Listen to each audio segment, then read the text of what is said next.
Hi అండి, welcome to Missamma world. మన ఛానల్ని ఫస్ట్ టైం చూస్తున్నట్లయితే కనుక ప్లీజ్ సబ్స్క్రైబ్ చేసుకొని మీ సపోర్ట్ ఇవ్వండి. అలానే మన వీడియోస్ని లైక్ చేయండి, షేర్ చేయండి. మీ అమూల్యమైన ఫీడ్బ్యాక్ అండ్ సజెషన్స్ నాతో కామెంట్ సెక్షన్లో కూడా షేర్ చేసేయండి. ఇందుమతి పూర్వం ఒకప్పుడు తృణబిందుడు అనే ఋషి చిరకాలం ఘోర తపస్సు చేశాడు. ముని తపస్సు ఫలిస్తే తన పదవికి ముప్పు వాటిల్లగలదన్న భయంతో ఇంద్రుడు తృణబిందుడిని తపస్సు భంగం కలిగించమని హరిణి అనే అప్సరసను పంపాడు. హరిణి తృణబిందుడిని సమీపించి తన ఆటపాటలతో ఇంద్రుడి ఆజ్ఞ నెరవేర్చడానికి ప్రయత్నించింది. ఆమె ఉద్దేశాన్ని పసిగట్టిన తృణబిందుడు ఆగ్రహం చెంది, తుచ్చమైన మానవ స్వభావంతో ప్రవర్తించిన నువ్వు మనిషిగా పుట్టు అని శపించాడు. అపరాధం క్షమించి శాపాన్ని ఉపసంహరించమని హరిణి మునీశ్వరుని వేడుకున్నది. తృణబిందుడు కొంతసేపటికి శాంతించి, పారిజాతహారం నీ మెడలో స్మరించిన వెంటనే నీకు శాప విముక్తి కలుగుతుంది అన్నాడు. ముని శాప ప్రభావంతో హరిణి భోజరాజు కడుపున ఇందుమతిగా జన్మించింది. స్వయంవరంలో అయోధ్యరాజైన ఆర్జునుని పెళ్లి చేసుకుంది. ఒకనాడు ఉద్యానవనంలో విహరిస్తూ ఉండగా మేఘాల మాటి నుంచి ఒక పుష్పహారం గాల్లో తేలుతూ కిందకి రావటం ఆమె కంటపడింది. ఆకాశంలో వెళ్తున్న నారదుడు వీణ నుంచి జారిన ఆ సూర పుష్పమాల ఆమె మెడలో పడింది. ఇందుమతి ఆశ్చర్యంతో పారిజాతహారం కేసి చూసింది. మరుక్షణమే ఆమె స్పృహ తప్పి కింద పడి మానవ దేహాన్ని త్యజించి దేవలోకం చేరుకున్నది. కొడుకు బాధ్యత. పార్వతమ్మ అనే ముసలావిడ వీధుల వెంట తిరిగి బిచ్చమెత్తుతూ బతికే రోజుల్లో 6 ఏళ్ల అనాథ బాలుడుగా ఉన్న అనంతుడు ఆమెకి దొరికాడు. వాడికి చదువు మీద ఉన్న ఆసక్తి గమనించిన పార్వతమ్మ తాను బిచ్చమెత్తి సంపాదించిన డబ్బులో కొంత మిగులుస్తూ వాడికి చదువు చెప్పించింది. అనంతుడు 20 ఏళ్ల వాడే చదువు పూర్తి చేసి ఉద్యోగం సంపాదించుకున్నాడు. ఆ తర్వాత మంచి ఇల్లు అద్దెకి తీసుకుని అందులో ప్రవేశించాడు. పార్వతమ్మ ఇక తన కష్టాలు తీరిపోయినట్లు చాలా ఆనందపడింది. ఆ పరిస్థితుల్లో తమ పిల్లమిస్తామంటూ కొందరు ఆడపిల్లల తండ్రులు అతడి ఇంటికి రాసాగారు. అలా వచ్చిన సంబంధాలలో తనను పెంచి పెద్ద చేసిన అవ్వ పార్వతమ్మకు నచ్చిన ఒక అమ్మాయిని అనంతుడు పెళ్లి చేసుకున్నాడు. ఆమె పేరు అమల. అమలకు తాను కాపురానికి వచ్చిన రోజు నుంచి భర్తతో పాటు ఒకనాటి బిచ్చగత్తకు వండి వజ్జటం చెప్పలేనంత కంపరంగా ఉండేది. భర్త ఇంట్లో లేనప్పుడు ఆమె పార్వతమ్మను చేదరించుకుంటూ సూటిపోటులు మాటలనేది. అయినా ఇలాంటి వాటికి ఎంతో కాలంగా అలవాటు పడిపోయిన పార్వతమ్మ అంతగా బాధపడలేదు. ఆ పరిస్థితుల్లో వృద్ధాప్యానికి తోడు ఆమె అనారోగ్యానికి గురైంది. అనంతుడికి ఆమె గురించి చింత పట్టుకున్నది. ఆమె వద్దంటున్నా వినక వైద్యం కోసం డబ్బు ఖర్చు చేయసాగాడు. ఆమెలకు ఇది ఏమాత్రం ఇష్టం లేదు. ఒకనాడు ఆమె భర్తతో, పండగ ఇంకా వారం రోజులే ఉంది, మీరు నాకు చీర కొనిపెట్టాలి, చాలా కాలమైంది, పండగకు ఒక పట్టు చీర కొనండి అంది. అనంతుడు కొంచెంసేపు ఆలోచించి, పండగలకేం, దీని తర్వాత మరొక పండగ రాకపోదు, నువ్వు చూస్తున్నావు కదా, అవ్వ వైద్యానికి చాలా ఖర్చు పెట్టవలసి వస్తుంది అన్నాడు. ఆ జవాబు వింటూనే అమలకి ఎక్కడలేని కోపం తెచ్చుకుని, ఒక బిచ్చగత్త కోసం ఇంత డబ్బు ఖర్చు పెట్టడం బుద్ధిమంతులు చేసే పనేనా అని అడిగింది. అనంతుడు ఒక క్షణం నివ్వరపోయి, అవ్వ గురించి ఇంత చులకనగా మరెన్నడూ మాట్లాడకు అని బయటికి వెళ్ళిపోయాడు. దాంతో అమలకు పార్వతమ్మ పట్ల ద్వేషం రెట్టింపైంది. ఆ రాత్రి భోజనాలయ్యాక ఆమె భర్తతో, నేను పగలంతా ఎంతో క్షోభపడిపోయానో మీకు తెలీదు, మీరు బాగా ఆలోచించి నేను కావాలా లేక మీ ఆ బిచ్చగత్తె కావాలా తేల్చుకోండి అన్నది.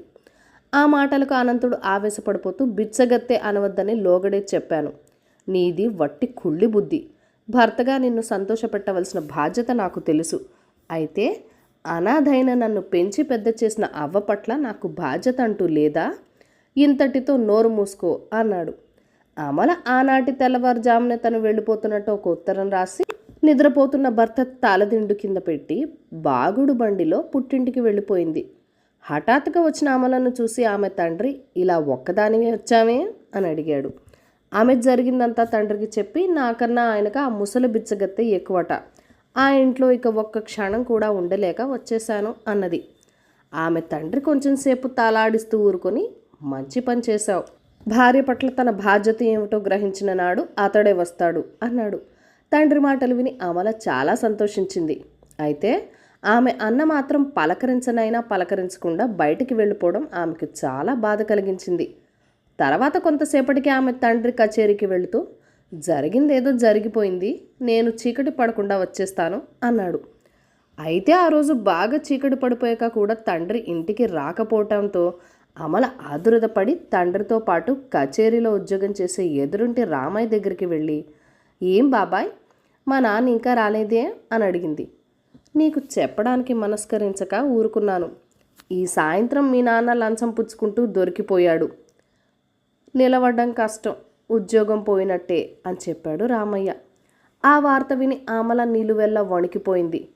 లంచం కారణంగా ఉద్యోగం పోవడం అంటే దాంతోపాటు పరువు పోయినట్టే.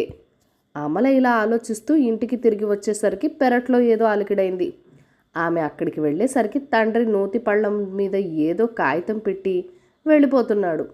అమల గబగబా పోయి అతడి చెయ్యి పట్టుకున్నది. ఇక ఎవరికి నా మొహం చూపెట్టలేని తల్లి, నా దారిన నన్ను పోని అన్నాడు అమల తండ్రి. అదే మాట నాన్న, లోపలికి రా అన్నది అమల వచ్చే దుఃఖాన్ని ఆపుకుంటూ. ఈ వయసులో ఉద్యోగం పోయి నా బతుకు ఎలా గడుస్తుంది అన్నాడు ఆమె తండ్రితో బాధగా.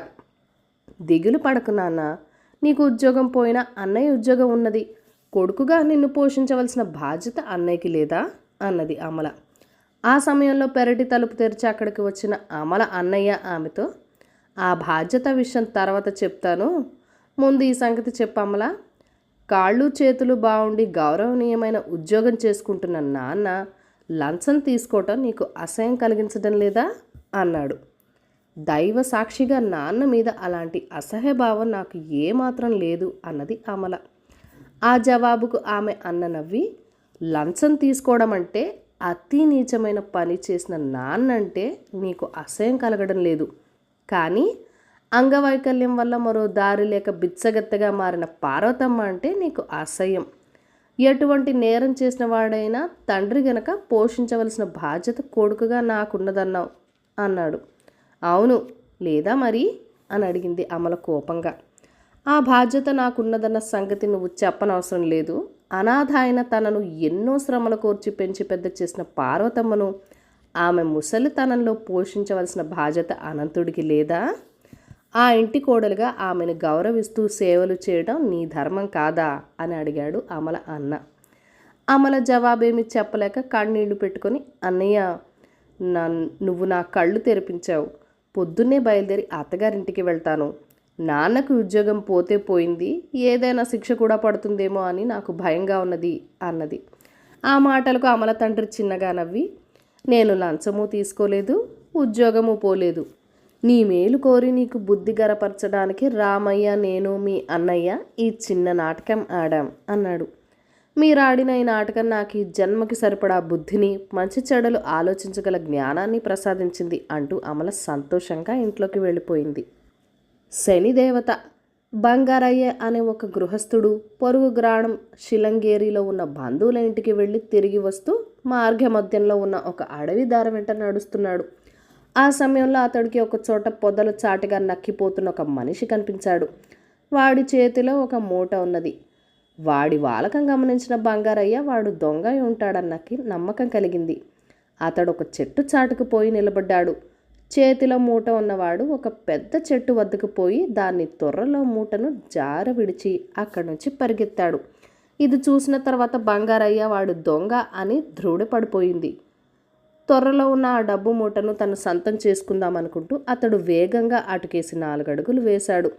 అంతలో అతడి ఊరివాడే అయిన శంకరయ్య కాలిబాట మలుపు తిరిగి వస్తూ బంగారయ్య కంటబడ్డాడు. బంగారయ్య కోపంగా అతడి కేసి చూస్తూ నిలబడ్డాడు. శంకరయ్య అతన్ని సమీపిస్తున్నంతలో ఎక్కడి నుంచో మరొక చెట్టు దగ్గరికి వచ్చి తొర్రలో ఉన్న మూట తీసుకుని వెళ్ళిపోయాడు. ఇది జరిగింది చూసిన బంగారయ్య పెద్దగా నిట్టూర్చి శంకరయ్యతో, చూసావా శంకరయ్య, అసలు దొంగ ఆ డబ్బు మూటను చెట్టు తొర్రలో పెట్టిపోవడం నేను చూశాను. ఎవరి కంటపడకుండా దాన్ని కాజేద్దామని బయలుదేరేట్లో శనిలా నువ్వు నా కంటపడ్డావు అన్నాడు. ఆ మాటలకు శంకరయ్య దిగులుగా ముఖం పెట్టి, దొంగ ఆ డబ్బు మూటను చెట్టు తొర్రలో పెట్టడం దూరం నుంచి నేను చూశాను. దాన్ని సొంతం చేసుకుందామని కాలిబాట మలుపు తిరిగి వచ్చేంతలో నువ్వు శనిదేవతలా నా కంటపడ్డావు. దొంగ సొమ్ము దొంగలించి పారిపోయిన వాడిని అదృష్ట దేవత కరుణించి ఉండాలి. మనం ఒకరి పాలిట ఒకరం శనిదేవతలం అన్నాడు. వాళ్ళు ఇలా మాట్లాడుకుంటుండగా మంగపూడి జమీందారు గారు కాపలా నౌకర్లిద్దరూ త్వరలోంచి మూట ఎత్తుకుపోయిన వాడి చేతులను తాళ్లతో బిగించి పట్టుకొని అటుగా వచ్చారు. ఆ కాపలా వాళ్లను బంగారయ్య, శంకరయ్య ఎరుగుదురు. బంగారయ్య వాళ్ళని ఏమీ తెలియనట్టు ఎవడు వీడు, ఏం జరిగింది అని అడిగాడు. వీడు రాత్రి జమీందారు గారు వాళ్ళ ఇంట్లో డబ్బు నగలు దొంగిలించి పారిపోయి ఇక్కడ మాకు పట్టుబడ్డాడు. వీడు ఎంత పొగరబోతు వెధవంటే దొంగ సొమ్ముతో పట్టుబడి కూడా దొంగను నేను కాదంటున్నాడు అని చెప్పారు కాపలా నౌకర్లు. శంకరయ్య ఏదో అనుభవంతలో దొంగగా పట్టుబడినవాడు లబ్బో దిబ్బమంటూ, అయ్యా నా మాట నమ్మండి, నేను దూరాన చెట్టు కొమ్మల్లో తేనె పట్టు దులుపుతూ ఎవడో ఒక మూటను చెట్టు త్వరలో పెట్టి పరిగెత్తడం చూశాను. ఏదో ఆశ కొద్దీ ఆ మూట నేను తీసుకొని మీకు దొరికిపోయాను. నేను దొంగను కాను అన్నాడు. ఆ మాట వింటూనే కాపలా నౌకర్లో ఒకడు, ఇక నోరు ముయ్యిరా దొంగ ముచ్చు, నువ్వు చెప్పిన దాన్ని బట్టి నీకు తోడు దొంగ మరొకడున్నాడని తెలుస్తున్నది. వాడి ఆచూకు మాకిచ్చి పట్టుబడేలా చేయకపోయావో నీకు చీకటి కొట్టు శిక్షతో పాటు మండుటెండలో కాలే బండి వీపున ఎత్తేస్తాం అన్నాడు. దొంగగా పట్టుబడినవాడు మారు మాట్లాడలేదు. వాళ్ళు ముందుకు సాగిపోగా బంగారయ్య శంకరయ్యతో, నువ్వు నా పాలిట శనిదేవతవు కాదు శంకరయ్య, అదృష్టదేవతవు అన్నాడు. దానికి శంకరయ్య చిరునవ్వి నవ్వి, మనం ఇప్పటికీ కొన్ని క్షణాల ముందు ఒకళ్ళ పాలిట ఒకళ్ళం శనిదేవతనం కావడం వల్లనే దొంగలుగా పట్టుబడక తప్పించుకున్నాం. ఏదో ఒక విచిత్ర ధోరణిలో శనిదేవత మనుషులకు మేలు చేస్తుందన్న నమ్మకం నాకు కలుగుతున్నది అన్నాడు. నువ్వనే దాంట్లో ఉన్న నిజమెంతో నాకు తెలీదు. అసలు దొంగ చెట్టు తరలో మూటలు దాయడం ముగ్గురు చూశామన్నమాట.